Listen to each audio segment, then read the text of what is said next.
Buongiorno. Buongiorno Presidente. Buongiorno Presidente. Franck, c'est à vous.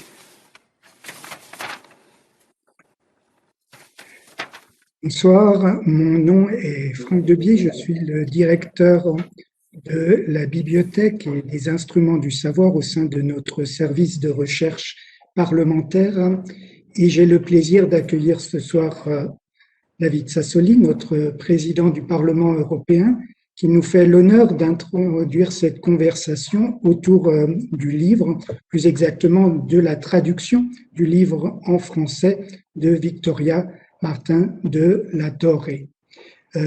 C'est notre collègue Michaela Del Monte qui animera ensuite cette discussion.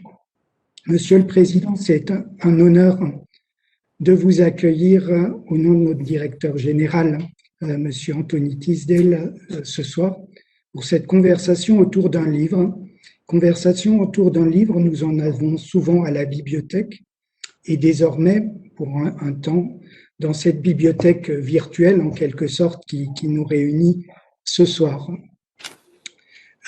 Vous avez été journaliste, vous avez contribué à la direction d'une chaîne de télévision, vous avez été député européen, vice-président, et aujourd'hui vous êtes notre président. Nous connaissons tous, je crois que ce n'est pas la peine de le rappeler, votre combat quotidien pour faire respecter les prérogatives politiques, budgétaires, diplomatiques aussi du Parlement européen, mais je ne crois pas trahir un grand secret pour dire qu'il y a aussi un autre projet qui sous-tend ces dernières années votre action, qui est de faire du Parlement un lieu de vie intellectuelle. Un lieu de vie intellectuelle où la culture européenne, dans toutes ses dimensions, cette culture aujourd'hui si malmenée, considérée parfois comme si peu essentielle, cette culture européenne avec le cinéma, la musique, les arts, mais aussi la vie scientifique, la lecture, ait toute leur place. Un lieu aussi où l'histoire européenne, l'histoire de la construction européenne ait sa place et vous nous soutenez, je le sais, de tous vos moyens pour avoir une bibliothèque active, ouverte aux citoyens et avoir un projet sur l'histoire du Parlement européen et au-delà l'histoire de la construction européenne.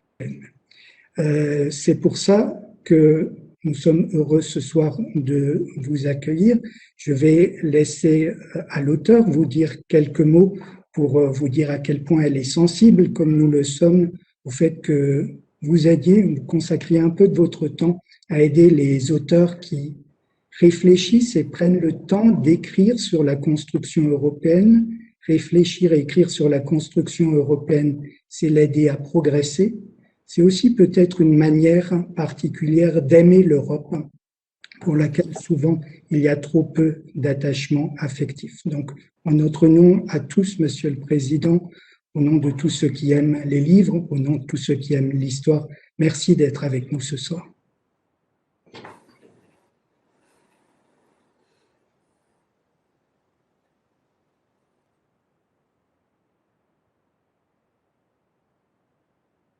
Tocca a me?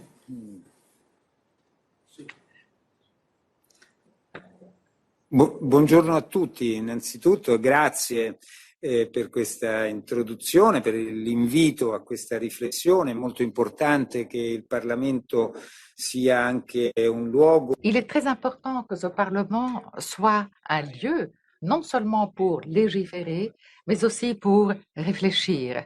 Et c'est peut-être particulièrement vrai dans ce moment tellement spécial de notre vie, de notre existence.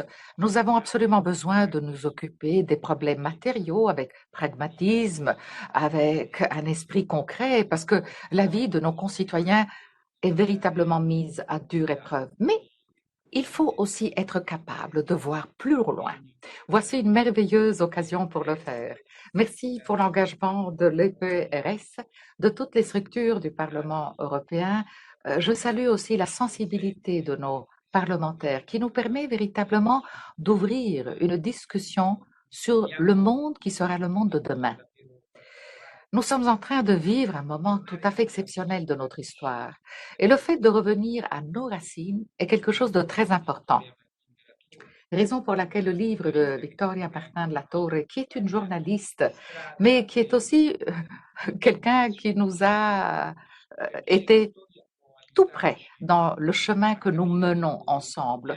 Parce que d'après moi, ce n'est que l'histoire qui peut nous aider à comprendre d'où nous venons.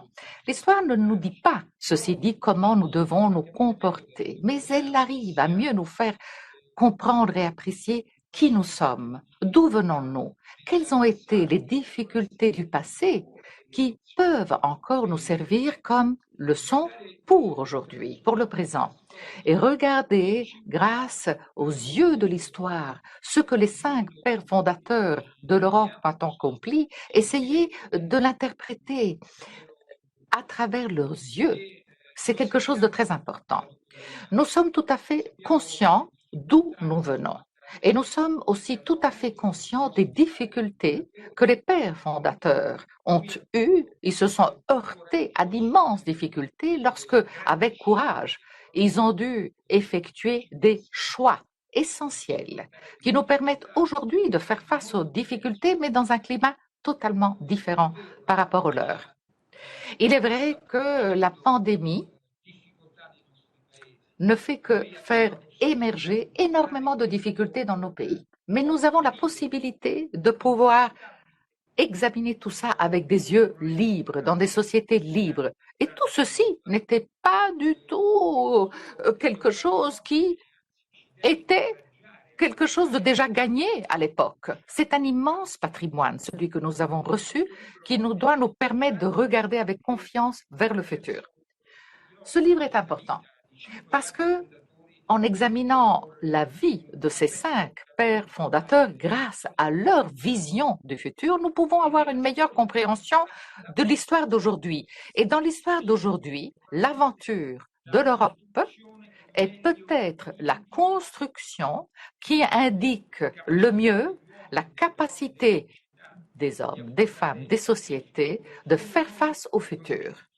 Parfois, nous avons tendance peut-être à l'oublier, mais nous constituons un exemple. L'histoire de l'Europe est un exemple de coopération, de travail ensemble, de dialogue, de confrontation. N'oublions jamais quel a été notre point de départ. C'est une œuvre, je parle du livre de Victoria, qui est un livre important. Il puise ses racines au sein des institutions européennes parce qu'au cours de son travail, il a pu consulter nos archives. C'est un travail précis qui s'est penché sur les mémoires et les biographies des protagonistes de l'époque. Et en effet, l'autrice a essayé de réfléchir et de reconstituer la pensée de nos pères fondateurs, Jean Monnet, Robert Schuman, Konrad Adenauer, Alcide de Gasperi, Paul-Henri Spaak. La conquête principale des pères fondateurs, je lis dans le livre de l'autrice, a été celle d'identifier le fait que la paix, le projet commun, était au-dessus de toute différence personnelle et idéologique. Et ils sont parvenus à établir un climat de confiance. Alors, je m'attarde sur le terme confiance, coopération et confrontation. Je pense que dans ces propos et dans ces paroles, on puisse faire la synthèse de ce bout de chemin tellement important que les Européens ont accompli jusqu'à présent. Et de manière tout à fait particulière, Victoria reprend même l'histoire humaine et non seulement politique de 3 de ses pères fondateurs, Schuman, Adenauer et de Gasperi. Ils parlaient allemand, leur point commun était la même foi dans le Christ.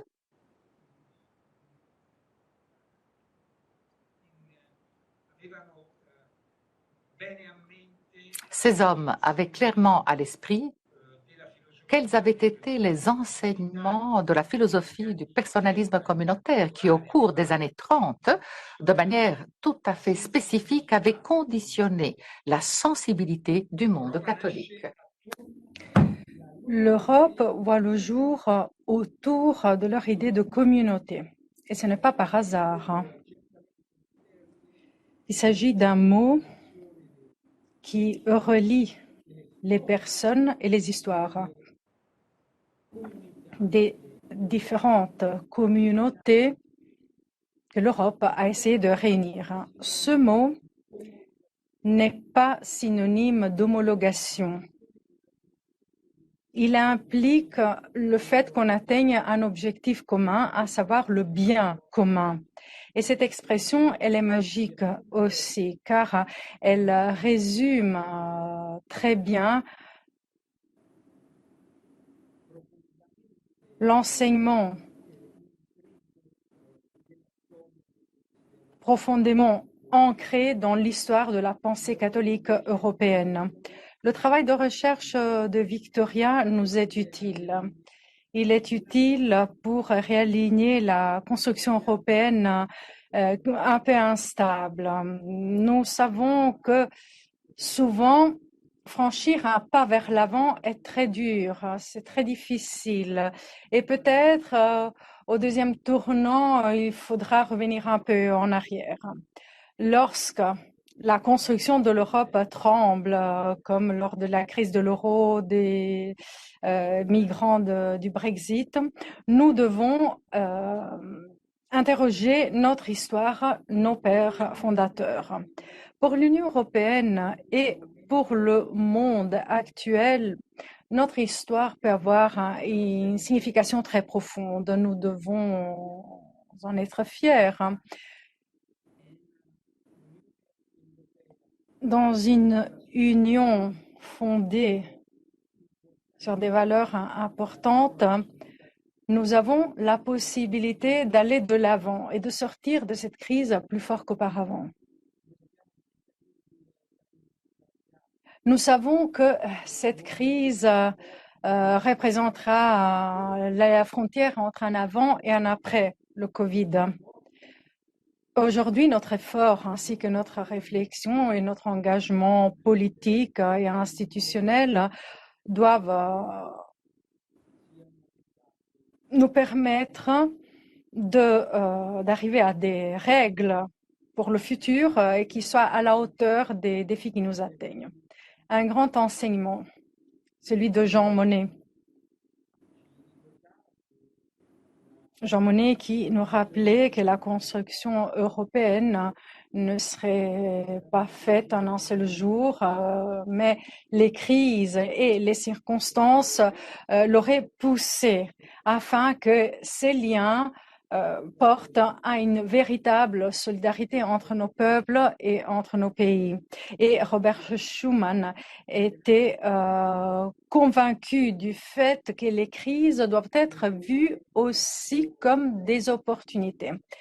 Lors d'une période de douleur comme la période que nous vivons, une période qui fait souffrir nos familles, nos entreprises, nos travailleurs, je pense que nous devons vraiment rendre ce sentiment d'engagement, de concentration, car après le Covid, l'histoire de l'Europe devra être encore une histoire de succès, revenir à nos pères fondateurs.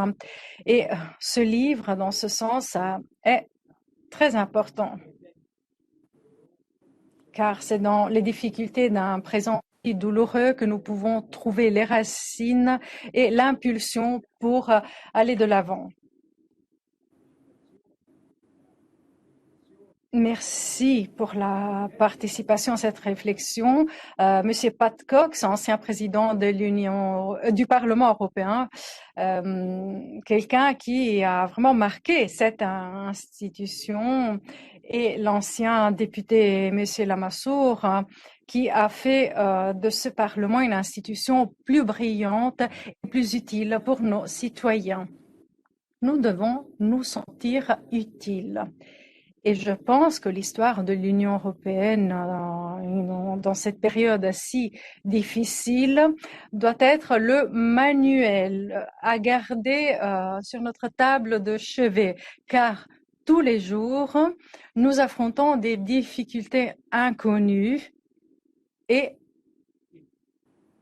ce sont nos institutions qui doivent répondre de façon efficace. Nous devons aussi changer nos institutions. S'il est vrai qu'après le Covid, tout aura changé, notre démocratie devra fonctionner mieux, être plus efficace. Et une démocratie efficace, je pense que nos citoyens seront heureux d'entendre quelque chose comme ça.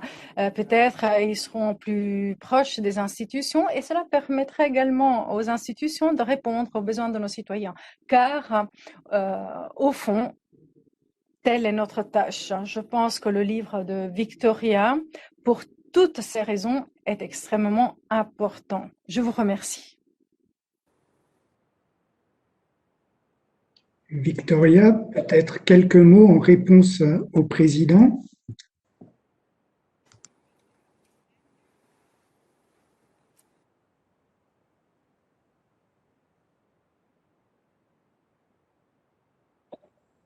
Victoria, on t'entend pas.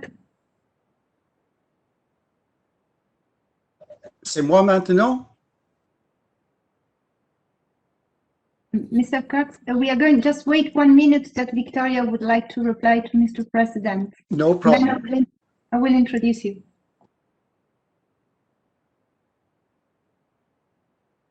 C'est dans les écouteurs. Maintenant, c'est mieux? OK. Et alors, je disais, bon, d'abord, un grand merci. Et je disais aussi que c'est dommage qu'on ne peut pas être tous ensemble parce que ça fait une différence. Et pour faire communauté, ces changements sont fondamentaux, mais on fait comme on peut dans les circonstances.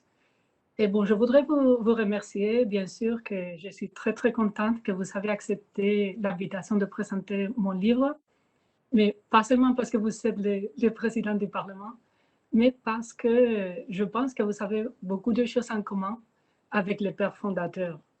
Et ce sont vos convictions très solides, votre engagement pour l'Europe, comme vous l'avez dit, en dessus des idéologies, en dessus des intérêts, aussi des intérêts nationaux. Mais aussi parce que moi, je sais que vous êtes aussi inspiré personnellement de la philosophie personnaliste et par Giorgio Lapira. Et je trouve que ça vraiment fait une différence aussi pour la vision que vous pouvez porter pour l'Europe. Et donc, je suis vraiment ravie que vous avez accepté cette invitation. Merci beaucoup de vos paroles. Et merci aussi d'avoir pris le temps de lire le livre. Et ça, je dis aux 3 intervenants parce que je sais que vous êtes tous très, très occupés et ça me fait vraiment plaisir que vous avez profité de la lecture et du livre. Donc, merci. Michaela va maintenant introduire notre débat. Oui.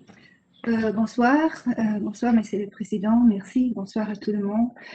Nous avons un panel très distingué d'intervenants. Nous avons, comme l'a déjà mentionné le Président Sassoli, Monsieur Pat Cox, Monsieur Lamassoure et bien sûr l'auteur du livre. Donc, je vais brièvement introduire en anglais Monsieur Pat Cox avant de commencer. Mr. Pat Cox is the President of the Jean Monnet Foundation in Europe since 2015. As all we know, he was also the President of the European Parliament since 2002-2004. He began his career as Professor of Economics, and then he was a journalist too. And he was elected a member of the European Parliament in 1989, and also member of the Irish Parliament in 1992, then again member of the European Parliament in 1994. He was a very relevant president of the European Parliament. He represented the Parliament during the Intergovernmental Conference on the Draft Constitutional Treaty.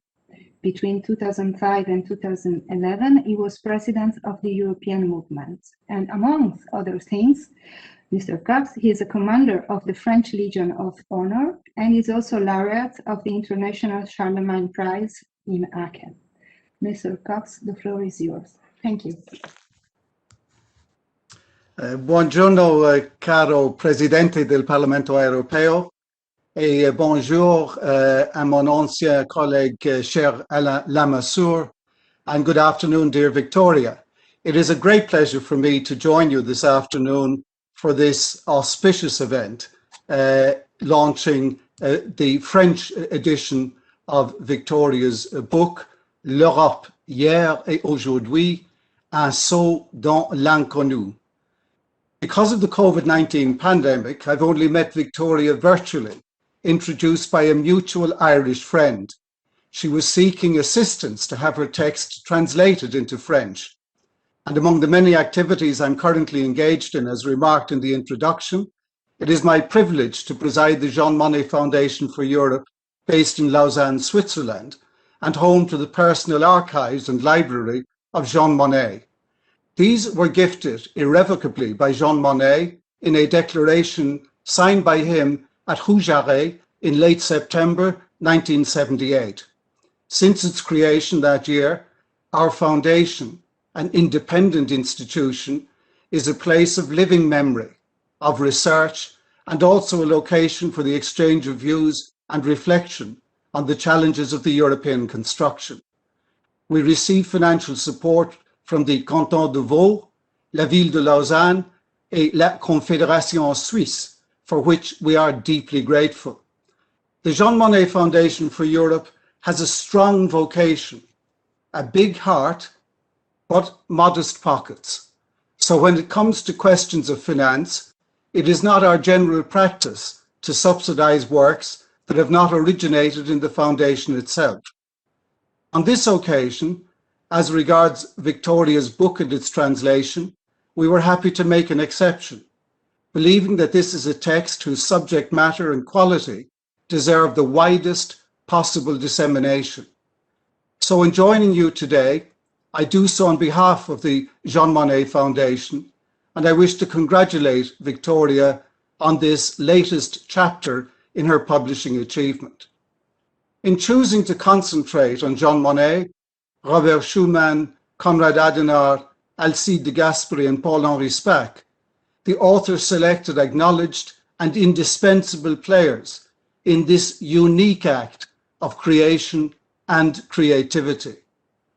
Jean Monnet observed that nothing is possible without men, nothing lasting without institutions.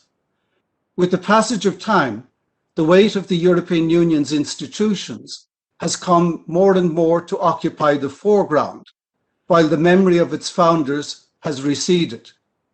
They exist as emblematic but somewhat disembodied figures, remembered but increasingly lost in the mists of time. The flesh and blood people that they were, the lives that they lived, the places and experiences that shaped them, are mostly unknown today outside the realms of academic experts and historians. The subtitle of Victoria's book, A Journey Back in Time to Meet the Founders of the European Union, is both an accurate description of its content and an open invitation to the reader to travel back across the decades to meet these personalities on whose shoulders and achievements so much of today's European Union rests. The text is immeasurably strengthened by interspersing the pen pictures of the leading personalities with the key contemporary events that shaped the political landscape in which they operated. Each personal story is bookended by compelling accounts of strategically significant events: the European Movement's Congress in The Hague in 1948, the preparations of the Schuman Declaration, the emergence of the European Coal and Steel Community, the setback in 1954 of the proposed defence community, the Benelux dynamism that sought to reanimate the European project, and finally the Treaty of Rome. This book is an interesting hybrid. It is the product of impressive scholarship, as evident from the extent of research and the extensive bibliography. But it is presented in a very readable form. It can stand up to academic scrutiny, but it is clearly aimed at a wider audience. The author, a convinced European, writes as a scholar and as a journalist. This is confirmed by her choice of subject, her fascinating device in particular of presenting the key characters as historical, writing in the past tense, but the key events as lively accounts written in the present tense, as if we ourselves were witnessing the contemporaneous output of a quality journalist. The facts around these events are respected, but the sense of real-time reportage draws us, the readers, back as if we were eyewitnesses to history. For me, the importance of this eminently readable text rests on its ability to speak to an interested, but not just a specialist audience, to those happy and willing to learn more, but who do not need to learn everything there is to know about a given subject. Texts such as this are an important contribution to civic education and deserve the widest possible circulation. I believe that the pedagogic value of Victoria's text in a teaching context is and would be invaluable. The European Union and its antecedents are in existence now for 7 decades. Indeed, next week will mark the 70th anniversary of the signing of the Treaty of Paris, which led to the establishment of the European Coal and Steel Community. Through successive waves of enlargement, the original 6 expanded to 28, and now, post-Brexit, the first act of disintegration, back to 27 member states. It is for me striking to observe, in so much national political discourse in our member states, and in the course of national European referendum campaigns, how little so many citizens and voters know about the European Union and its institutions, and how they work and how they evolved. This is a dilemma which should be recognized and addressed. When I had the privilege of leading the European Movement International, my mandate, as remarked, ended a decade ago, I was struck in listening to colleagues throughout Europe how little our national civic education programs then focused on the European integration process, if at all. I wonder how much has changed in the intervening decade. I can remember the keen sense of disappointment we felt when an application we made for financial assistance to develop common pedagogic resources was turned down then by the European Commission. Recounting this story is not to dwell on the failure to get a financial grant, which is secondary, but rather to consider the deeper underlying issue. That is, failing to appreciate the need to know from whence we came in terms of common European purpose in the forging of common interests. This is also a failure to understand the logic of building common institutions to address shared and common challenges. My observation, so, is about learning from history, the better to understand our contemporary reality. It is about finding inspiration, but also lessons, about threats avoided and challenges surmounted. In an age of instant communication, shortening attention spans, polarized politics, fake news, rampant conspiracy theories, culture wars, and identity politics, it can be hard for many to find anchors. Good civic education and informed citizens matter for a healthy democracy. In principle, we live today in the most connected era ever. As regards political debate, there is a coexistence both of tsunamis of information, but also vast reservoirs of popular disconnection. It appears that we have more communications, but less communicating. The concept of the public square as a real or virtual space, symbolizing the free encounter of people and ideas, lies at the heart of active civil society. Today, that square is crowded, but it is also atomized. People get trapped in valleys of isolation and fragmentation, while all the time being connected. algorithms scrape and mine data and then help to fashion messages, commercial and political, personal and collective, sent to us frequently by bots, automated programs running over the internet. These automatically generate, recalibrate, and micro-target messages. There are many different types of bots, from the harmless to the malicious. We know that many politically inspired bots feed prejudice. They connect only the like-minded. They stifle diversity and discourse. Election and referendum campaign evidence throughout our continent and beyond clearly demonstrates that they work, and not always in a positive way. Data profiling of voters has reached a very sophisticated level, very often contrary to the data subjects' privacy rights and without their knowledge or consent. This ought to be a matter of high concern in open democracies. Increasingly, transgression between legitimate information and gross manipulation is blurred as regards domestic and foreign actors during our election campaigns. Levels of transparency and openness leave much to be desired. Meanwhile, I believe that regulation and regulators lag well behind the pace and scale of social media growth and its accelerating artificial intelligence evolution. Politics on social media, like consumerism and marketing in general, increasingly is a space where the voter citizen is not the client, but is the product to be consumed. This is a cause for concern, both as regards conventional media and digital social media. Voters increasingly are retreating into or being trapped inside political echo chambers that reinforce growing levels of disquieting polarization. There is no easy answer to these concerns. They require a more active determination to regulate the contemporary communications jungle.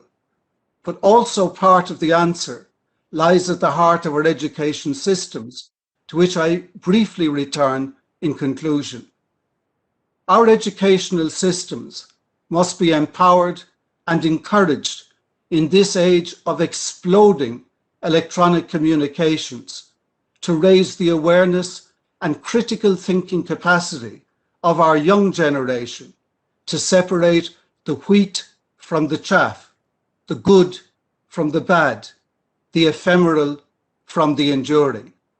Indeed, this is no less urgent a task for continuing adult education. In such an educational paradigm, teaching history and basic civic education have important roles to play. In teaching history and civic education across the European Union, in our respective member states, a good, well-researched and well-written but accessible book, such as that being launched today, should have a place of honor. Thank you for the invitation and thank you for your attention. Thank you, Mr. Cox. It was very, very brilliant intervention. And if I might say, your remarks on the need to education and need for education and for civic education in particular, is something that I very much share. And I found the way that the author wrote this book alternated the personal life of these five personalities with the historical fact was very much engaging. And the fact that I was surprised to see how different were those five founding fathers from not only from a political point of view, but even from their personal behavior. And still they managed to build such big projects. And maybe the author at the end would like to tell us more how she got this idea and how she managed to find to build her own book. Et maintenant, si vous me permettez, je vais passer au français et je voudrais introduire Monsieur Lamassoure et je vais lire donc brièvement avant son intervention la biographie. Alain Lamassoure est président du comité scientifique de la Fondation Robert Schuman. Il a été élu député au Parlement européen en 89, 99, 2004, 2009, 2014. Donc 5 mandats. Et il a notamment participé à la Convention européenne pour le traité constitutionnel des lois. Il a été aussi président de la commission des budgets du pays entre 2009 et 2014.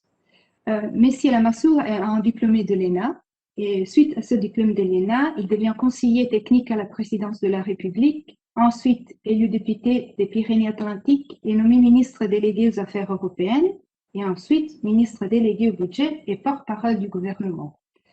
Entre 2002 et 2005, il est vice-président du mouvement européen France et il est aussi un autre auteur parce qu'il est l'auteur du livre Histoire secrète de la Convention européenne. Donc, je suis sûre qu'il y aura pas mal de détails à nous donner au sujet de la Convention et bien d'autres sujets. Monsieur Lamassoure, la parole est à vous. Merci de votre invitation. Je suis très ému de revoir, hélas, à travers des écrans, mais des personnalités amies. J'ai entendu Franck Debier, dont je vois la photo, le président Sassoli, mon ami Pat Cox, que je salue tout particulièrement, et puis naturellement Victoria, que nous allons entendre maintenant, et puis beaucoup d'amis qui doivent être là, mais dont les noms, et à plus forte raison les visages, ne s'affichent même pas sur l'écran. Je voudrais dire au président Sassoli et à nos amis qui travaillent actuellement au Parlement européen, élus ou fonctionnaires, combien je suis admiratif de ce que fait le Parlement depuis que je n'y suis plus.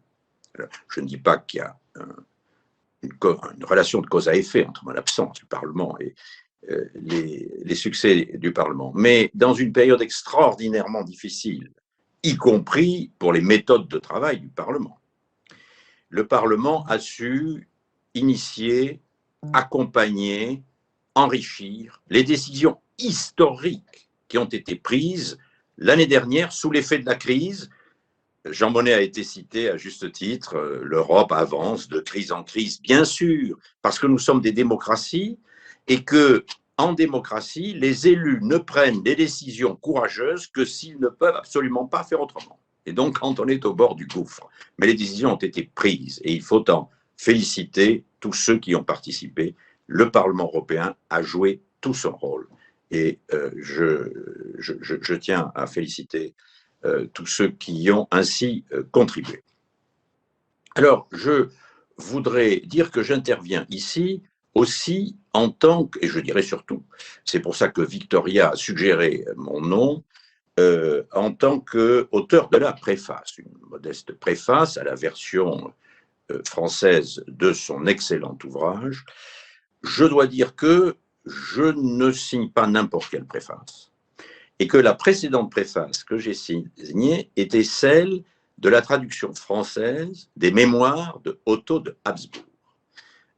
L'archiduc, notre ami, beaucoup d'entre vous, beaucoup d'entre nous l'ont connu et apprécié, m'avait demandé de préfacer le récit de son histoire tout à fait extraordinaire et qui est à la fois très personnelle et complètement liée à l'histoire de l'Europe.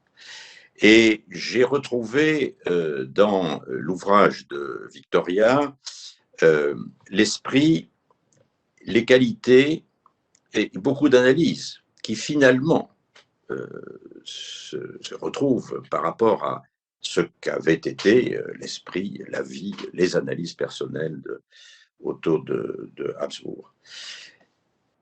Pat Cox l'a dit excellemment, l'importance de l'histoire. Et depuis 2 ans, j'ai abandonné le Parlement européen et la politique active, j'ai décidé de me consacrer entièrement à ce sujet, l'enseignement de l'histoire à l'école, à nos enfants, nos petits-enfants. Et j'ai constaté notamment que dans la moitié des pays membres de l'Union européenne, dans le chapitre Histoire contemporaine, la construction européenne, les pères fondateurs de l'Union européenne ne sont pas enseignés du tout, y compris dans des pays très proches du lieu où vous êtes. Cette situation est évidemment inacceptable. Et je suis arrivé à la conviction que l'une des raisons méconnues, ou en tout cas sous-estimées, de la réapparition depuis maintenant une bonne quinzaine d'années, c'est-à-dire depuis presque une génération, dans toutes nos démocraties, et en tout cas dans toutes nos démocraties européennes, de mouvements nationalistes, xénophobes, extrémistes, racistes, violents dans les propos, parfois violents dans les actes, l'une des raisons sous-estimées est de la mauvaise qualité, l'insuffisance, le biais de l'enseignement de l'histoire. Et nous sommes parvenus en 2 ans à créer, non pas auprès de l'Union européenne qui n'a pas de compétences sur l'éducation, pas de compétences partagées, qui n'a qu'une compétence d'appui, mais auprès du Conseil de l'Europe, dont c'est une des missions, la transmission des valeurs à Strasbourg, que soit créé un observatoire de l'enseignement de l'histoire qui existe maintenant, que j'ai l'honneur de présider, et dont la première tâche est de faire l'état des lieux. Qu'est-ce qu'on enseigne à nos enfants en histoire en Europe? Nous sommes au Conseil de l'Europe, dans la grande Europe, les 47 pays qui constituent l'Europe au sens du continent européen. Ce que je voudrais retenir en complément de ce qui a été excellemment dit par les 2 présidents du Parlement qui m'ont précédé, ce que je retiendrai en introduction des enseignements de l'ouvrage de Victoria, c'est 2 ou 3 points. D'abord, ce qui me frappe, c'est que le lancement de ce qu'on appelle la construction européenne, le projet européen, qui continue encore en 2021. Nous bâtissons une cathédrale, et comme toute cathédrale politique, comme toute cathédrale, il faudra 100 ans. Il faudra encore 2, 3, 4 décennies pour parachever cette magnifique construction politique. Ce qui me frappe, c'est que dès le début, c'est une œuvre collective. Jaillit d'en bas, bottom-up, diraient nos amis britanniques, beaucoup plus que top-down. C'est une œuvre collective avec une attente générale de l'opinion, non formulée de cette manière-là, mais évidemment un formidable besoin de paix, de sécurité et de paix durable après les tragédies du XXe siècle, notamment la Deuxième Guerre mondiale et les pires tragédies qu'ait connues l'humanité, tragédies qui, aussi bien Première que la Deuxième Guerre mondiale, avaient toutes pris leur naissance en Europe et étaient dues d'abord aux haines entre pays européens voisins. En France, nous pensions beaucoup à la haine entre la France et l'Allemagne, mais ces haines, hélas, étaient réparties dans tous les pays européens, les uns haïssant les voisins. Et donc, il y a eu une conjonction entre une attente collective, un certain nombre d'initiatives de grands hommes qui sont sous le projecteur de l'ouvrage et sur lesquels, évidemment, je viens revenir, la situation particulière de la guerre froide qui a beaucoup contribué à rassembler les pays européens autrefois ennemis héréditaires.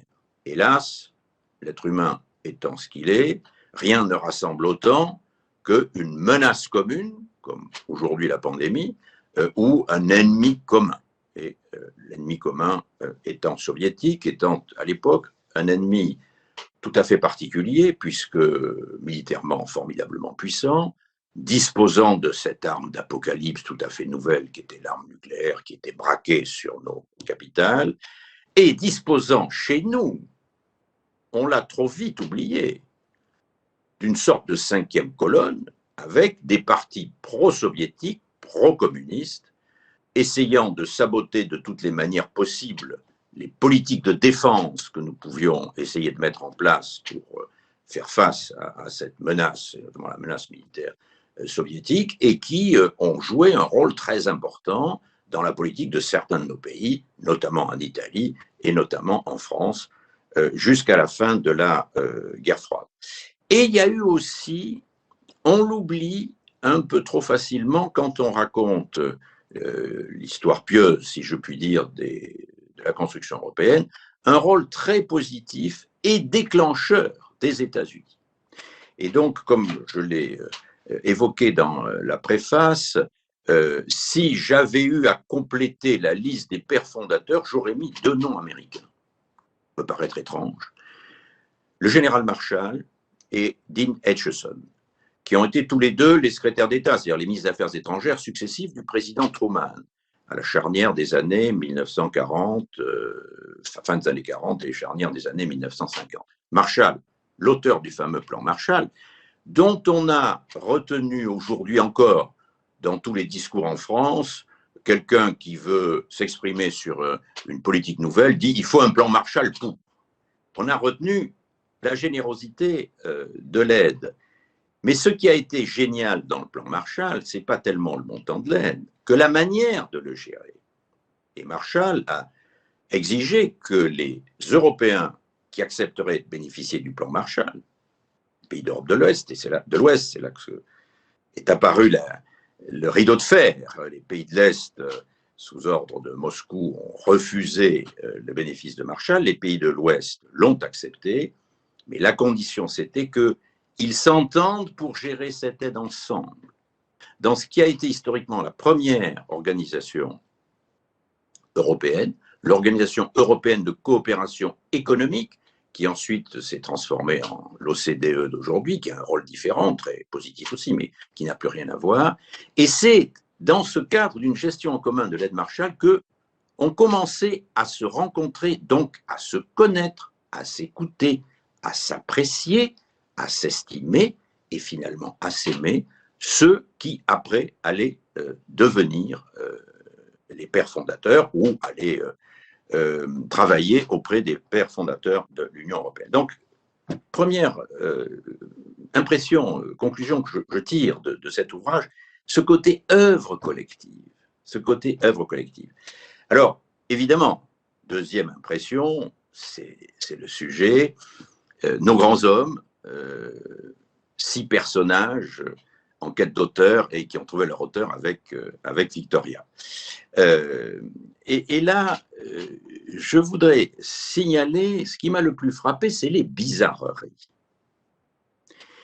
On l'a dit, malheureusement, l'opinion publique, à cause notamment des défauts de l'enseignement, du manque d'intérêt des médias, connaît très très mal les débuts de la construction européenne et les pères fondateurs. Nous qui sommes des initiés, des insiders, nous croyons les connaître. Non, quand on lit Victoria, on se rend compte qu'on ne les connaissait pas. Et qu'ils ont des caractéristiques personnelles ou collectives communes assez étranges. D'abord, il y a ce phénomène incroyable de Jean Monnet. Alors, on comprend que Jean Monnet n'intéresse pas les historiens français, ou en tout cas l'enseignement d'histoire en France, parce qu'en France, ce qu'on appelle un grand homme, c'est fatalement un grand chef politique, un grand militaire, parfois un mélange des deux, évidemment. À commémorer Napoléon, il a toutes les caractéristiques pour être considéré, d'ailleurs à juste titre, un grand homme. C'est un grand diplomate, c'est un haut fonctionnaire. Jean Monnet, rien de tout ça, c'est un négociant en cognac, même un courtier en cognac, c'est même pas un négociant direct.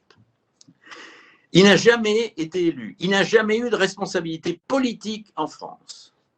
Mais, en tant que négociant en cognac, qui faisait bien son métier, à l'époque, c'est un peu moins vrai aujourd'hui, où le cognac était une boisson très recherchée des élites mondiales, ben, il faisait le tour des élites mondiales pour vendre son produit.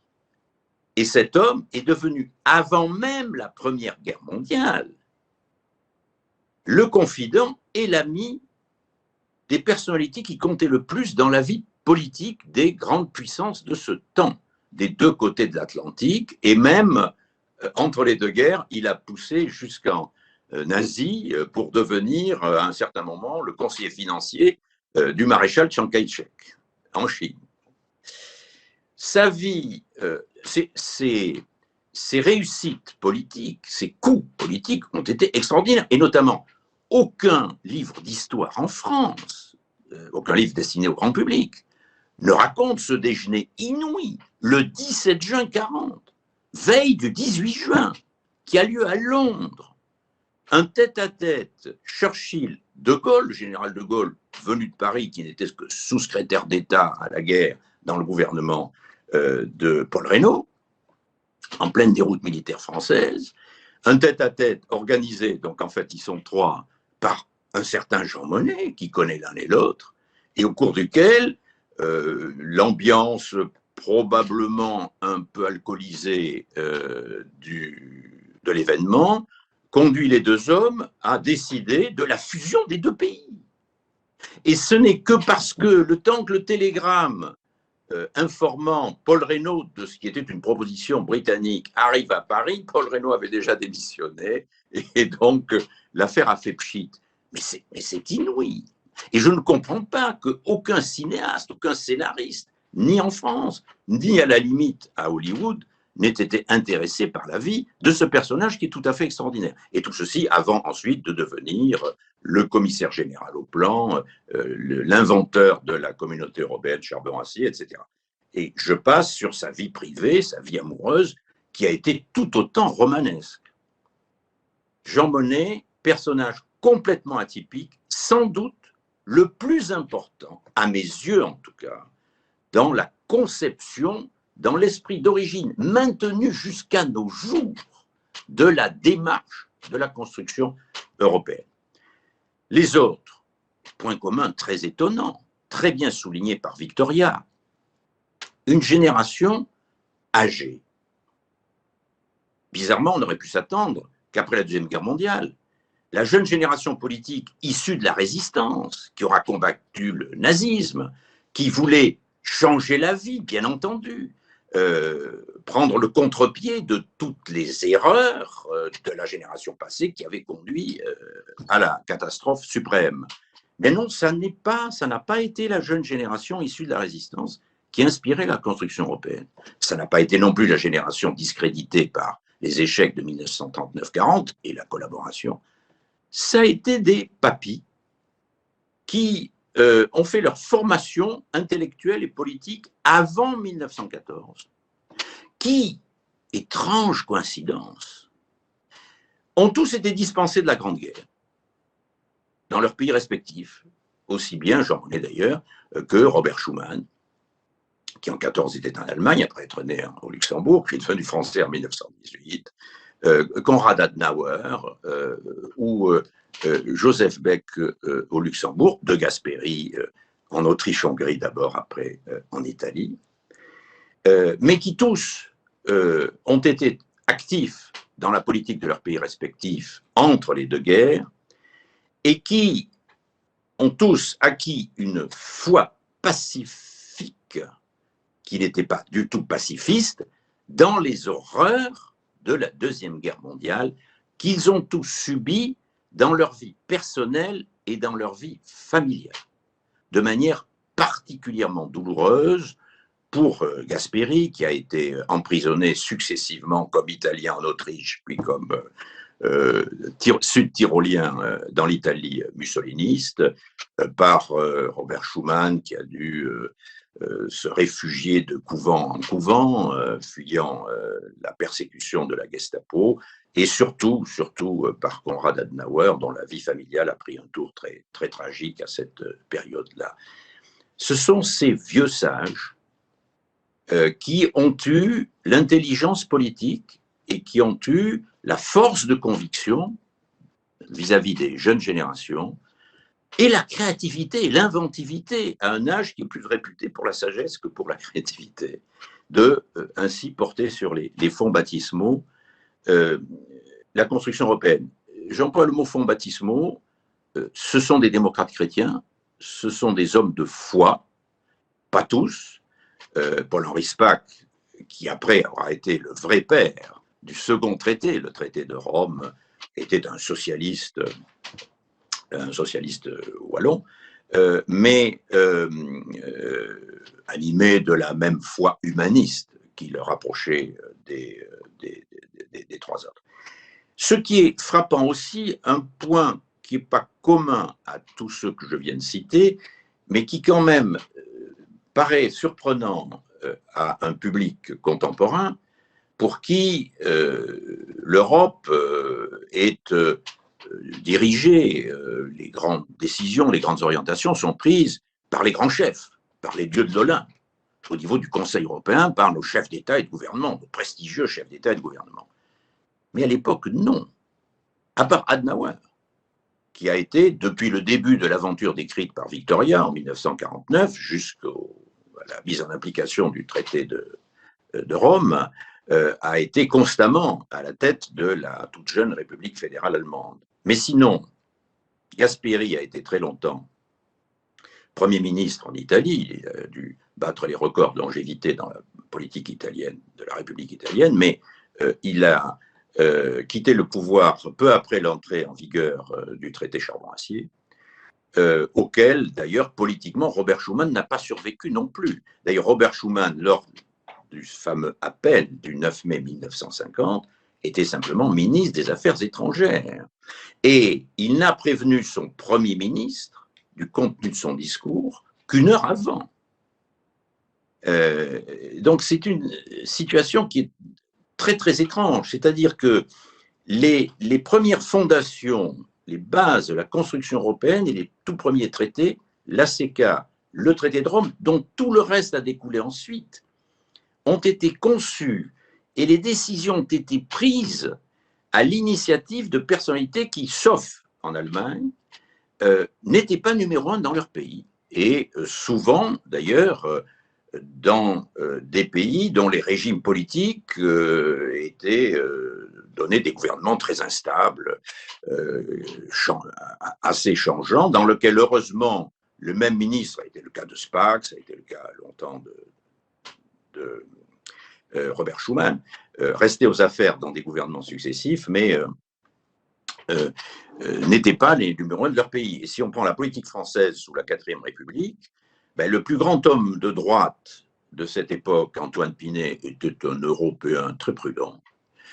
Le plus grand homme à gauche, Pierre Mendès France, a honteusement contribué à saboter la ratification du traité sur l'Europe de la défense, le traité mort-né de la CED.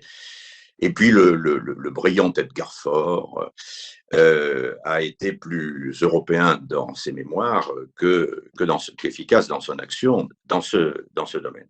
Donc c'est une autre caractéristique, bizarrerie, qui est frappante quand on lit ces magnifiques biographies. Et je dirais, pour conclure, à ce stade, que la lecture de la trajectoire de ces hommes, de leur souffrance personnelle dans leur vie profonde, leur foi au sens religieux, c'est leur affaire, mais au sens humaniste, au sens devoir de réconciliation absolue entre nos peuples, condition de survie de nos peuples et finalement de la civilisation.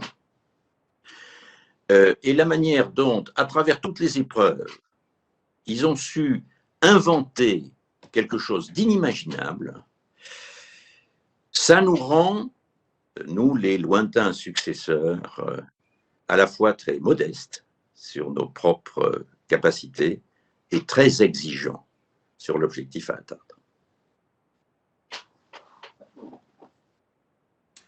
Monsieur Lamassoure, merci beaucoup. Vous avez soulevé pas mal de points intéressants, notamment le lien de Jean Monnet avec les États-Unis. On en parlait justement avec Madame Martine et Franck tout avant.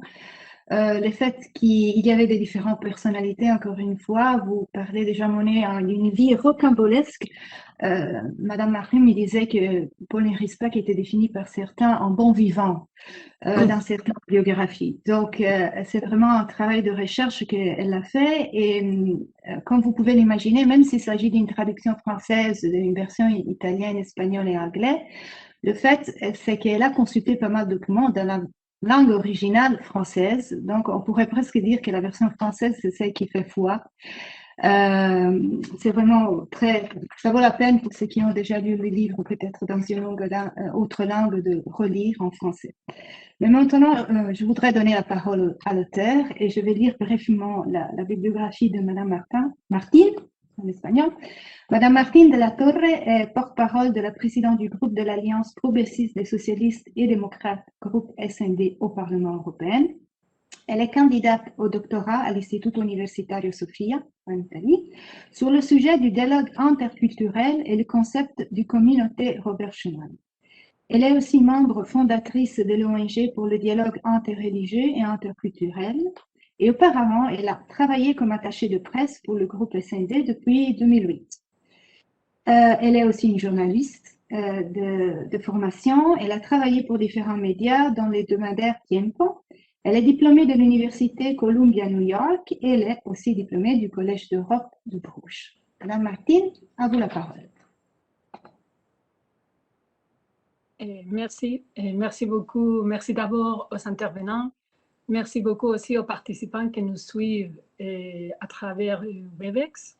Et merci aussi au service de recherche du Parlement européen de votre aide. Merci beaucoup. Et je veux dire que d'abord, je suis très reconnaissante parce que vous avez lu le livre. Et pour moi, vraiment, c'est le plus important. Et ce que je l'ai écrit et j'ai passé 5 ans pour faire la recherche et rédiger les livres. Et ce que je veux, c'est que les gens prennent plaisir à lire les récits et à connaître davantage le personnage. Donc pour moi, vraiment, merci pour ça. Et merci aussi pour prendre le temps de faire cette discussion. Je suis contente que j'ai eu ces 3 intervenants parce que, comme je l'ai dit déjà pour le président Sassoli, je crois que vous 3, vous êtes des Européens convaincus, un peu dans l'inspiration de père de l'Europe. Et tout ce que j'ai dit avant, ça s'applique aussi à M. Lamassoure et M. Pat Cox. Et oui, parce qu'il faut travailler ensemble, c'est ça qui m'intéresse, comment travailler ensemble au-delà des différences pour les biens communs, comme l'a dit le président Sassoli. Et bon, je voudrais remercier aussi Anthony Teasley, qui ne peut pas être avec nous aujourd'hui parce qu'il ne peut pas se connecter. Mais je le remercie aussi parce qu'il a déjà présenté mon livre en anglais il y a 6 ans, en 2014. Et donc, ça veut dire qu'il y a 6 ans que j'essaie de publier mon livre en français. Et vraiment que pour moi, c'était très important parce que c'est vrai que la plupart des documents que j'ai lus, c'était en français. Donc, il y a des discours, il y a des lettres, il y a des documents que j'avais d'abord traduits en espagnol, en anglais, et alors maintenant, c'est l'original en français. Mais vraiment, je trouvais que c'était très, très difficile de trouver une maison d'édition, de trouver quelqu'un intéressé à publier ces récits sur l'Europe. Parce que malheureusement, parfois ou très souvent, quand on parle de l'Europe, on parle des traités, on parle des institutions, on parle des choses qui deviennent vraiment ennuyeuses. Et c'est vraiment dommage, parce que l'Europe est passionnante et on devrait raconter l'histoire de l'Europe comme une histoire vraiment passionnante. Quand j'ai lu les mémoires de Jean Monnet, et après j'ai lu une biographie de Robert Schuman et une biographie de De Gasperi, je me suis dit que chacun de ces personnages mérite un film. Et si on habitait aux États-Unis, il y aura déjà des films sur ces personnages vraiment qui ont eu des vies donc, rocambolesques ou au moins comme un thriller. Et il y a tous les ingrédients pour faire un roman, un film d'action, parce qu'ils ont vécu 2 guerres, la prison, la clandestinité, aussi des histoires d'amour, mais aussi la souffrance et une belle amitié qui est née entre eux. Je dois dire aussi que quand j'ai commencé la recherche, en tant qu'Espagnol, je ne connaissais pas grand-chose des guerres mondiales ou de l'après-guerre. Et j'ai beaucoup appris avec ma recherche. Je pensais qu'au cœur de l'Europe, au moins de 6 pays fondateurs, que tout le monde connaissait l'histoire des pères de l'Europe. Mais une fois que j'étais ici à Bruxelles, je me suis rendu compte que non, que ce n'est pas comme ça, malheureusement. Qu'il y a quelques personnages qui sont connus dans leur pays, parce qu'ils sont connus, bien sûr, Adenauer en Allemagne et De Gasperi en Italie, mais ils ne sont pas connus d'abord pour leurs efforts pour l'Europe et ils ne sont pas connus dans les autres pays où non, ils n'étaient pas citoyens. Et si on revient à ce que Pat Cox a dit au début, c'est vraiment dommage parce que Robert Schuman, dans son livre pour l'Europe, déjà en 1962, il a dit que le plus urgent pour l'Europe, c'était de changer les livres d'histoire. Et on n'a pas réussi. 70 ans après, on n'a pas réussi. Et ce qu'il disait, il faut changer les livres d'histoire pour raconter notre histoire partagée. Et ça donne une autre perspective à l'histoire. Et c'est ce que je voulais faire avec mon livre. Donc, bon, après mon parcours, j'ai trouvé des personnes qui m'ont soutenu, comme M. Lamassoure. On a déjà parlé quand il était au Parlement. Il connaissait que je voulais faire cette traduction pour mon livre. Et il m'a offert son soutien, comme Mme Nathalie Griesbeck, une ancienne députée de la Moselle, qui m'a aussi offert son soutien. Et après, avec Pat Cox et la Fondation Jean Monnet, qui ont aidé aussi leur aide pour faire la traduction. Mais j'ai compté aussi avec l'aide des amis, parce qu'avec mon travail au Parlement, ce n'est pas évident non plus de faire toutes ces démarches. Et donc, je voudrais remercier spécialement mon amie et collègue Françoise Thomas, qui m'a aidé pour faire la recherche des maisons d'édition avec la traduction et jusqu'à ce que l'Harmattan a accepté de publier le livre. Bon, je ne voudrais pas me prolonger trop parce que j'aimerais bien écouter les questions s'il y en a. Mais je voudrais dire que je dois remercier aussi des personnes âgées que j'ai connues à travers la recherche de mon livre. Parce que j'ai connu des grands-pères qui ont travaillé avec les pères de l'Europe, avec des grands-pères des institutions européennes, qui ont travaillé, qui ont connu Robert Schuman, Alcide de Gasperi, Jean Monnet. Quand j'ai commencé la recherche il y a 12 ans, et donc je me suis plongée dans ces interviews avec eux parce qu'ils avaient déjà 90 ans, donc je devais me dépêcher. Et là, il y avait déjà aussi des grands-mères, parce que comme on voit dans les récits sur les pères de l'Europe, c'était tous des hommes, parce qu'à cette époque-là, il n'y avait pas de femmes qui étaient en poste de pouvoir. Mais après, par exemple, quand je parlais avec Madame Antoinette Spark, elle m'a raconté sur son père, elle était aussi députée au Parlement européen, avec Maria Romana de Gasperi, qui m'a raconté aussi beaucoup sur son père, et aussi avec les rapports entre son père et sa mère, qui m'intéressaient beaucoup, parce que je cherchais toujours ses côtés personnels. Mais je voudrais citer juste Jean-Marie Pelt, qui était un ami de Robert Schuman, et il est aussi décédé il y a 2 ou 3 ans. Et j'ai aussi connu Gabriel Franier, qui était un philosophe suisse, un vrai européen aussi, qui a travaillé avec Denis de Rougemont au début.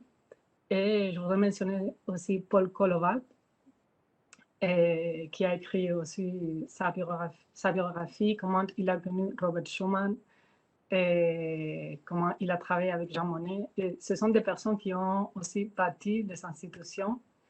Et je les ai contactés à travers l'association d'anciens fonctionnaires des institutions européennes.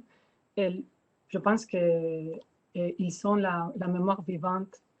Et c'est très bien que le Parlement a fait aussi un effort pour recueillir la mémoire de toutes ces personnes.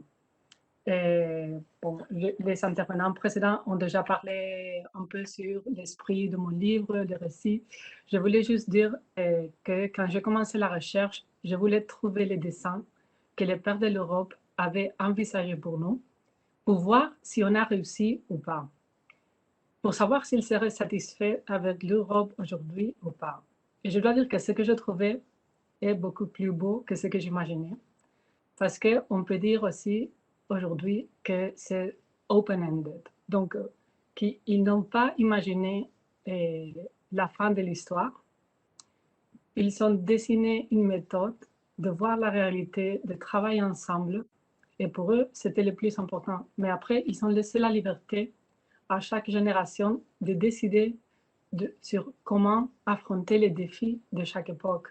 Donc, ça reste toujours un saut dans l'inconnu. Et c'est pourquoi j'ai choisi ce titre pour l'ouvrage. Merci. Merci beaucoup, Madame Mafra. On saute dans l'inconnu, c'est le titre de votre livre en la version française, prononcé, comme vous dites, pour Schuman. Et quand il prononce cette phrase, vous écrivez il dit « Nous n'avons pas encore les détails, mais nous avons un projet commun, un projet de communauté ». C'est un concept, je trouve, très intéressant tout le long du livre. Vous parlez de communauté d'idées, communauté de projets. Hallstein parlait aussi d'une communauté de droits, ce qui est aussi important. Donc, nous avons des questions, je vais les lire, mais si je me permets de prendre la première question et de demander aussi à vous et à M. Lamassoure, comment, à vous, Madame Martine, comment vous avez trouvé ce concept de communauté? S'il y a quelque chose qui peut encore être utile, parce que comme vous disiez, c'est un projet à l'Europe qui n'est pas terminé.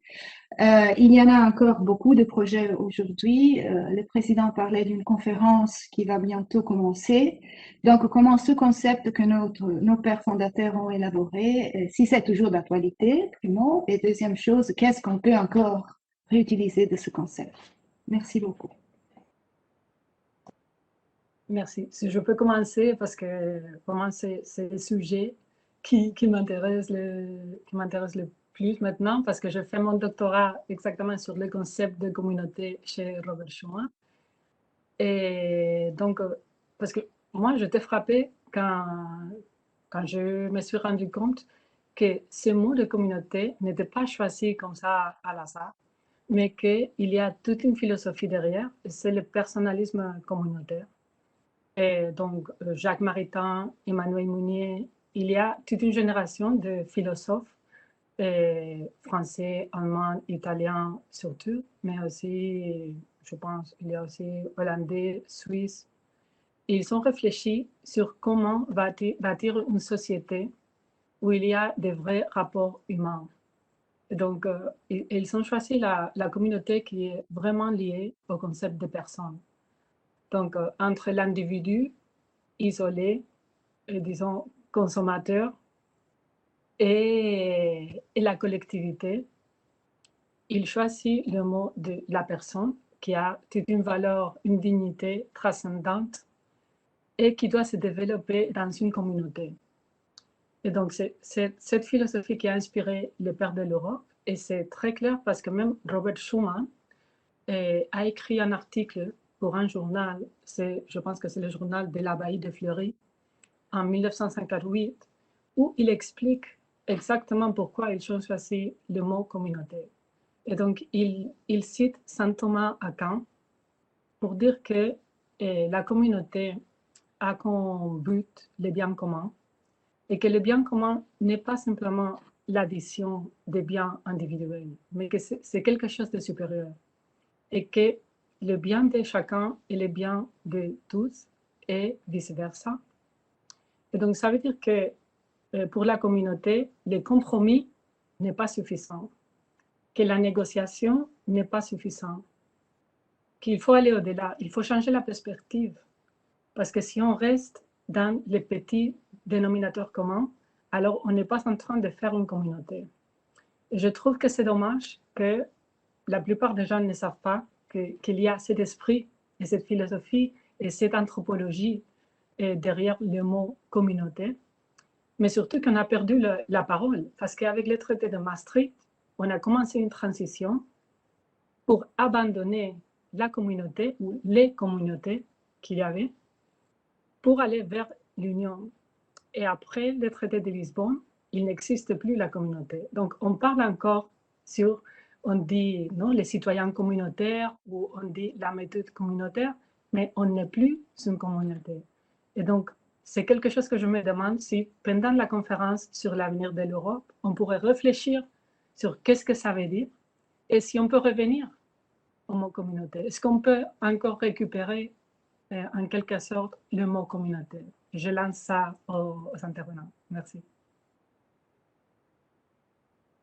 peux compléter.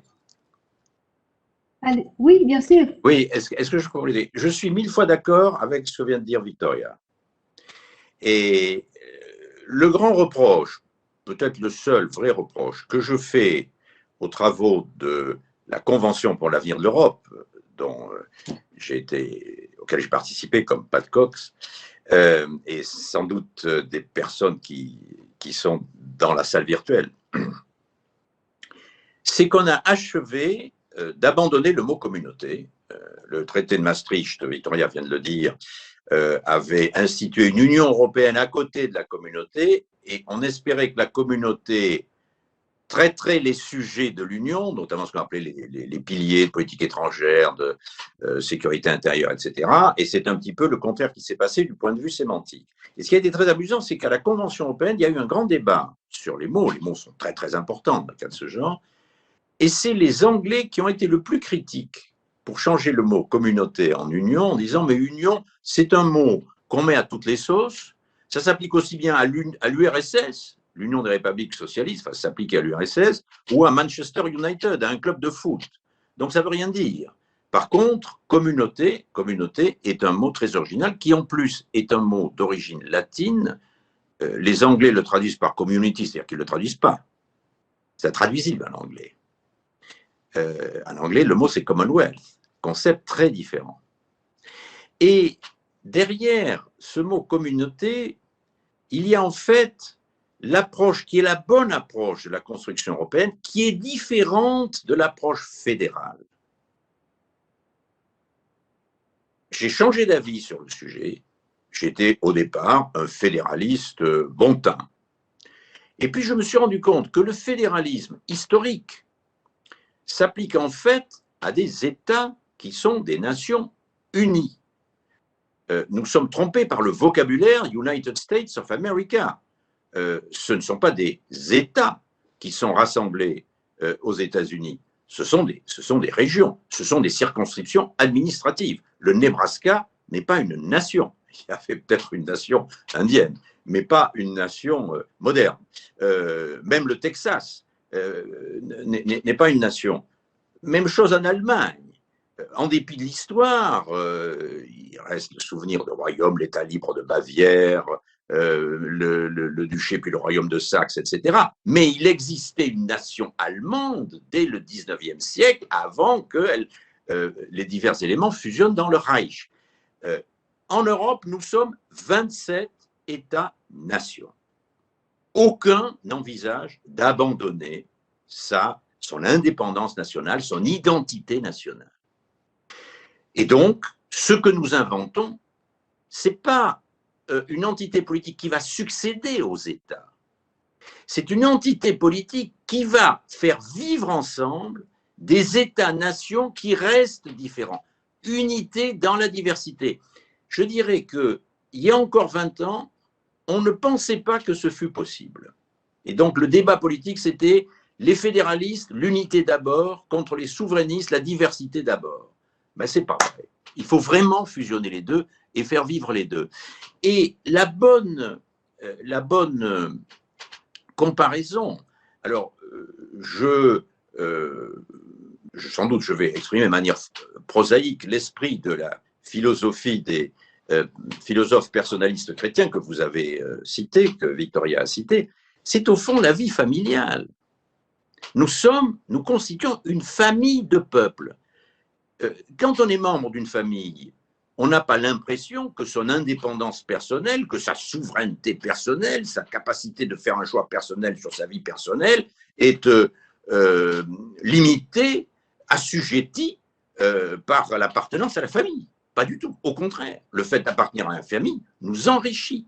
Ça fait partie de notre identité personnelle, ça enrichit notre identité personnelle. Et puis, en cas de coup dur, ben, on est bien content de pouvoir compter sur le soutien familial. Ben, ce que nous essayons de bâtir, traité après traité, avec beaucoup de maladresse, avec des retards, avec des échecs, avec des erreurs, mais petit à petit, en ajoutant pierre par pierre, étage par étage, colonne par colonne, c'est une famille de peuples dans lequel chacun se sent à l'aise. Et si quelqu'un n'est pas à l'aise dans la famille, eh ben, il y a le divorce. C'est l'article 50, et les Britanniques, qui n'y ont jamais été très à l'aise, ont choisi de quitter la famille. Donc je crois que c'est vraiment dans cette direction-là qui était bien l'inspiration première des pères fondateurs, comme vient de le dire Victoria, et comme elle l'a excellemment écrit, qui continue de guider les étapes encore à venir de la construction européenne. Et donc, le mot communauté le décrit mieux. Si on peut revenir avec le mot communauté, je m'en réjouirai.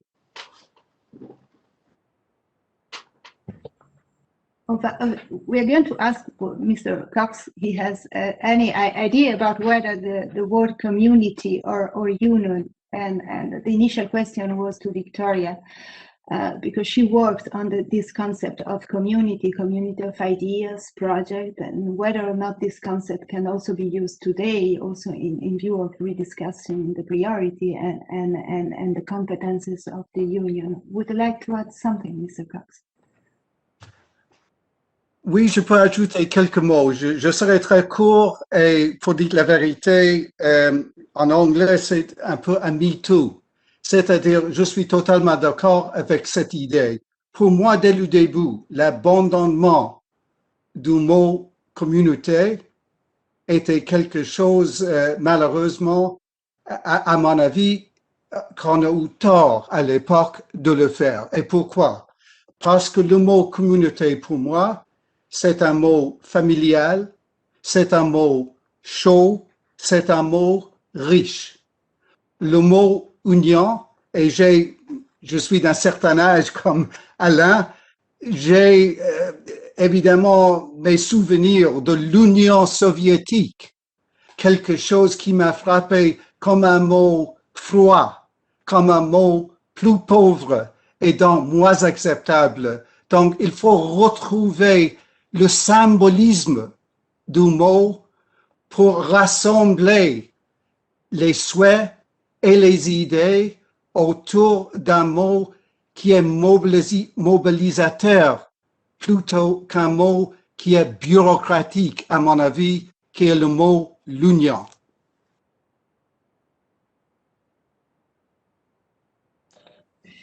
Merci beaucoup. J'ai maintenant une question de quelqu'un du panel qui demande à Victoria spécialement si elle a traité d'Altiero Spinelli dans son bouquin et si elle envisage sinon de traiter dans le futur de voir aussi le rôle de ce père fondateur. Merci beaucoup pour la question parce que ça me permet d'expliquer un peu sur le premier chapitre de mon livre parce que bon, pour les récits, ce n'était pas possible de raconter toute l'histoire. Et donc, ce que je fais, c'est que dans les premiers chapitres de mon livre, j'ai essayé de rendre hommage aux précurseurs de l'intégration européenne. Et donc, à tous ceux qui ont travaillé pour l'intégration avant la déclaration Schuman. Et donc, le premier chapitre raconte les congrès d'Elaye en 1948. Et là, on voit Altiero Spinelli. Et on raconte, mais c'est très court, et ensemble avec d'autres personnes comme Kudanov et Kalergi.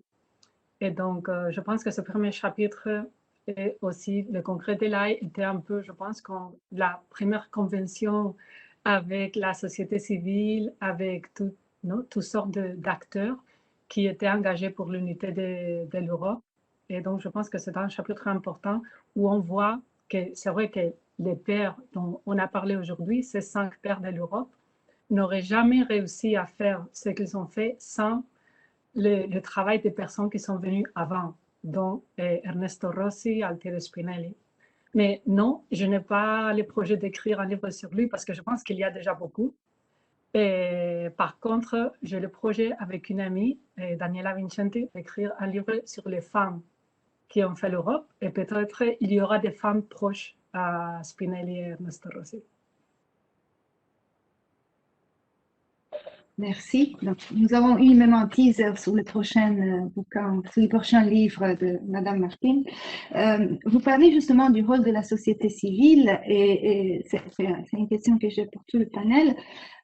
Quand vous parlez de congrès de la Haye, vous dites qu'il y avait des journalistes, des musiciens, des écrivains, des syndicalistes, des entrepreneurs, les frères Olivetti, des évêques, des philosophes.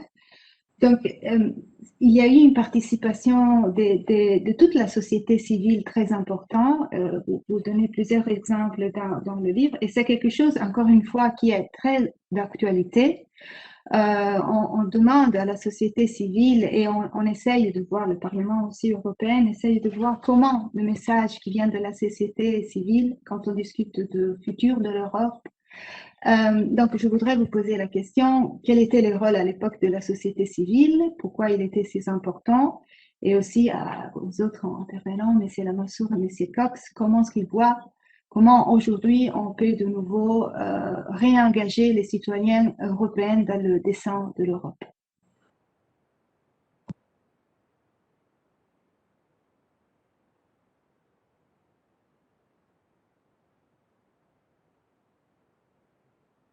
Et bon, je vais dire quelque chose de très bref parce que je voudrais laisser aussi le temps à M. Cox et Lamassoure de répondre. Mais je pense qu'il faut se mettre dans l'histoire, non? À ce moment-là, c'était juste après la guerre. Et donc, il y avait toute une société partout en Europe qui avait vécu la destruction de la guerre. On était conscient aussi de tout ce qui s'avait passé avec l'Holocauste, non? Que je pense que l'Europe était arrivée à son point plus bas des civilisations. Et donc, je pense que tout le monde se sentait engagé pour changer, non? Changer l'Europe, changer l'esprit. Et il fallait tout changer, du point de vue moral, du point de vue spirituel, du point de vue économique. Et l'économie était vraiment détruite. Si on parle aujourd'hui, on pense qu'on est dans une grave crise, comme le disait au début le président Sassoli. Mais quand on regarde cette époque-là, c'était encore pire. Et il y avait des déplacés, il y avait des réfugiés, et le chômage, et il y avait une inflation incroyable. Donc, on avait besoin de toutes les énergies. Et je pense que tout le monde voyait qu'il y avait une responsabilité collective. Et c'est pourquoi, à ce congrès de La Haye, on a invité tout le monde qui avait quelque chose à dire, de la culture, de l'économie, des travailleurs, des intellectuels. Et je pense que c'est un grand exemple. Well, if I might intervene here, I agree. If we go back to the Hague in 1948, it was an extraordinary and unparalleled moment.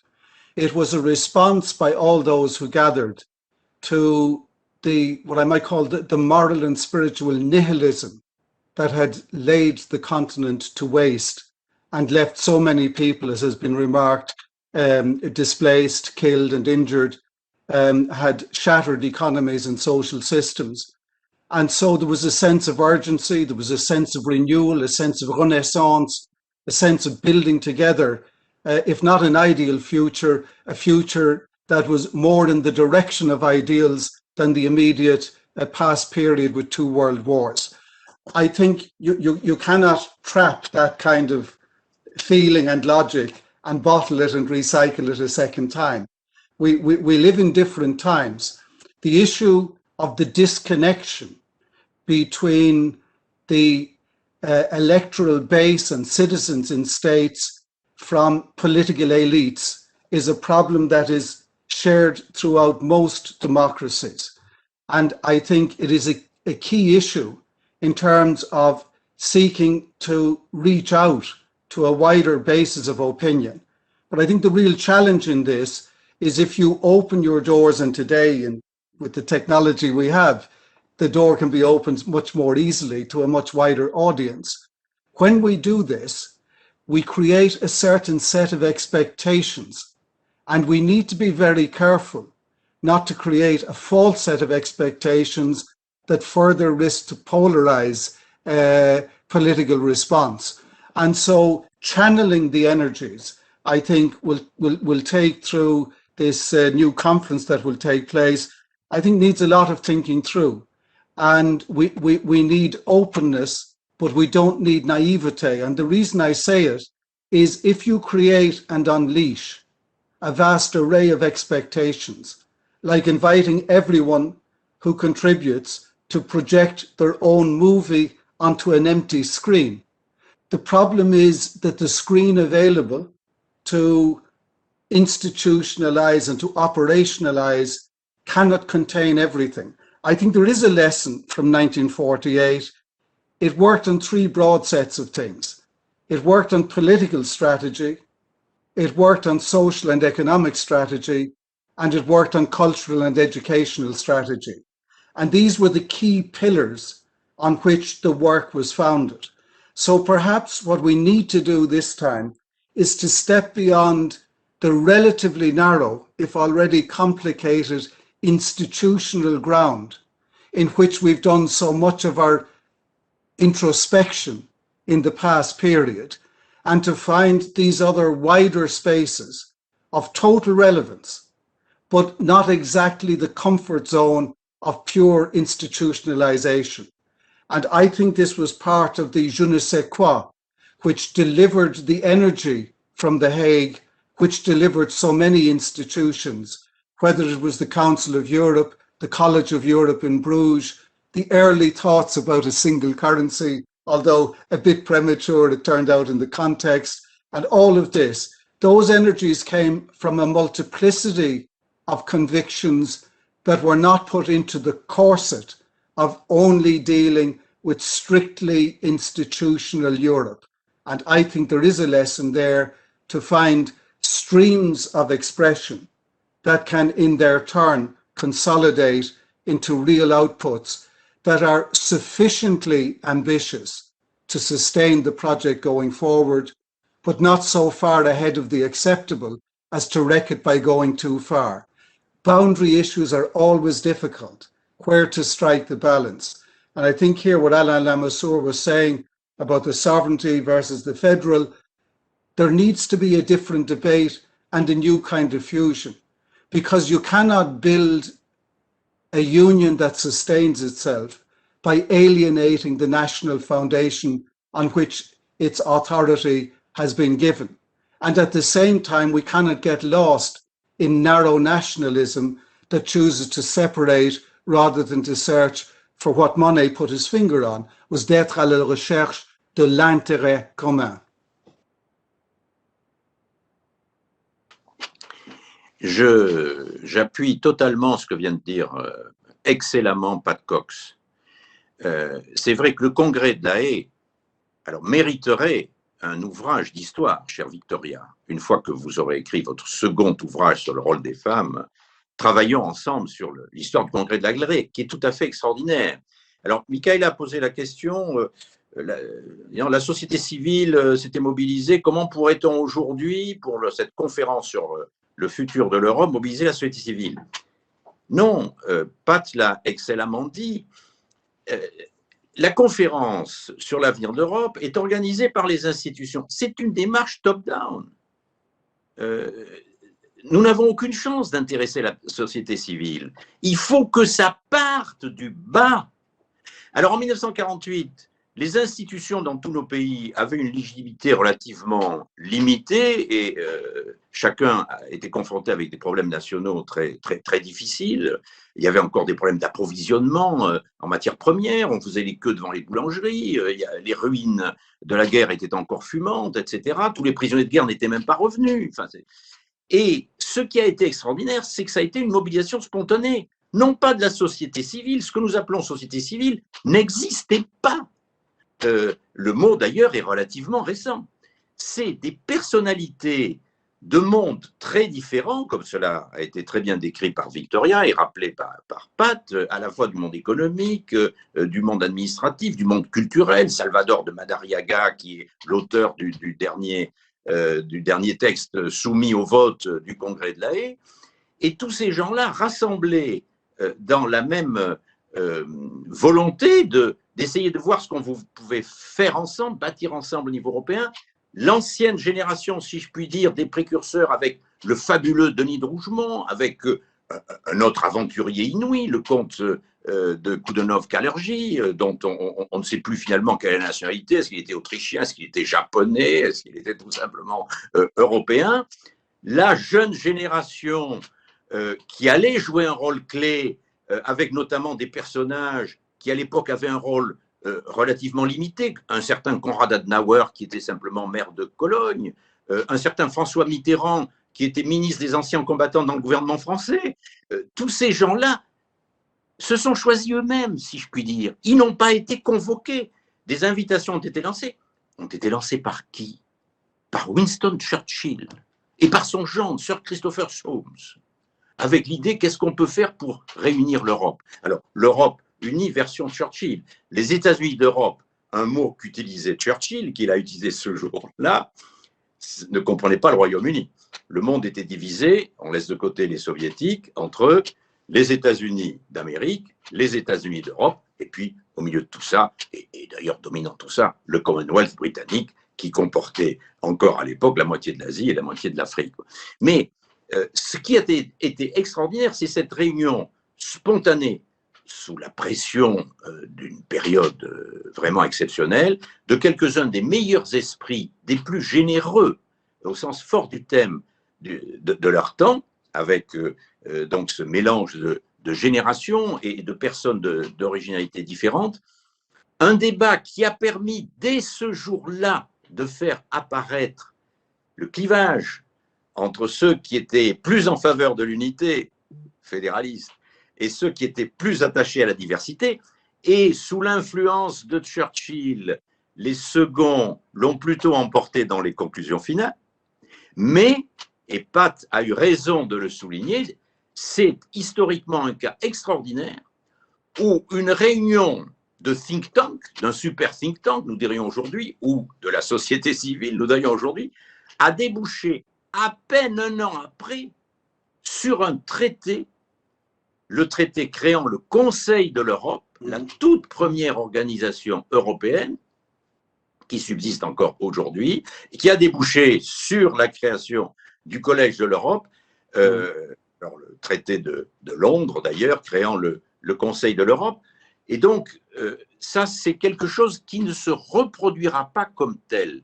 Par contre, je crois qu'il faut effectivement, et là je rejoins aussi Pat, nous interroger sur la manière aujourd'hui de faire en sorte que les citoyens, dans leurs organisations respectives, s'emparent du sujet européen. Non pas à l'initiative des gouvernements, à l'initiative du Parlement, même du Parlement européen, non, qui prennent la parole, qui s'emparent du sujet européen. Et sans doute que, notamment, dans la manière dont les partis politiques européens, les mouvements associatifs, les syndicats, les organisations patronales peuvent préparer, en même temps que la conférence pour l'avenir de l'Europe, les prochaines élections européennes, il faut essayer de trouver le moyen de faire en sorte que ça soit la base, ça soit les citoyens eux-mêmes, organisés ou pas organisés, qui inspirent les prochaines orientations de la politique européenne. Merci beaucoup à tous les intervenants. Nous avons quelques autres questions, mais malheureusement, nous avons dépassé le temps. Je voudrais vous remercier aussi au nom des auditeurs qui sont encore nombreux et je voudrais donner la parole à Franck pour conclure. Merci Michaela pour ce débat formidable et ce livre maintenant disponible en plusieurs langues qui est plein de surprises, comme l'a dit Alain Lamassoure. On y découvre notamment, en tout cas pour le lecteur français que je suis, c'était une surprise à quel point tout près de nous, au Benelux, il y a eu une relance extraordinaire de l'élan initial qui a fini par être transformé et où les pères de l'Europe moins connus, Beck et Bayern par exemple, ont joué un rôle tout à fait considérable pour prendre en quelque sorte la balle au bond et transformer l'essai. Donc vraiment un livre qui est plein de surprises. Ça confirme aussi l'inspiration qui est celle de notre service de recherche, que de se pencher sur l'histoire de l'Europe, de la construction européenne n'est pas un luxe aujourd'hui. Ce n'est pas un luxe parce que l'histoire nous manque. Le président Cox l'a très bien dit, elle manque dans nos écoles, elle manque dans nos universités, elle manque non seulement comme un sujet pour mieux comprendre d'où nous venons, mais également elle manque comme un sujet d'inspiration. un historien français, Paul Venn, qui se demandait à la fin de sa carrière d'historien à quoi ça servait, à quoi ça sert d'écrire l'histoire. Son livre le plus célèbre était « Comment on écrit l'histoire ?» Il y avait répondu avec une méthodologie très compliquée, sophistiquée. À la fin de sa vie, il se demande « mais à quoi ça servait ?» Et il dit « l'histoire, et particulièrement celle qui nous est chère, sert à trois choses. À nous dépayser, à créer ces surprises qu'Alain Lamassoure évoquait, à montrer que nous ne savions pas qu'il y avait des choses différentes à découvrir, à inspirer le présent.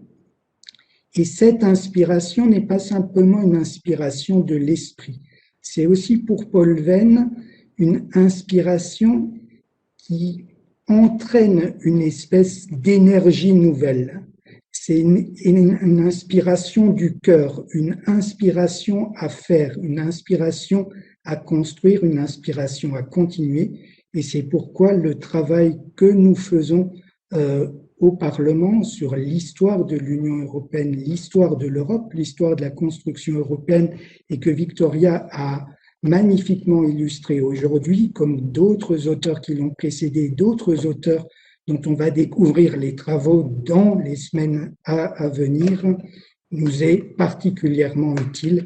Et je veux remercier tous ceux qui étaient là ce soir de faire vivre l'intérêt pour l'histoire de l'Europe, qui est aussi, de manière évidente, un intérêt pour son avenir et son présent. Merci à toi, Michaela, d'avoir si bien conduit cet événement. Merci au président Cox, au président Sassoli et à Alain Lamassoure de leur énergie. Et surtout, merci pour ce texte maintenant disponible dans plusieurs langues et toutes les belles surprises et inspirations utiles qu'il contient. Merci.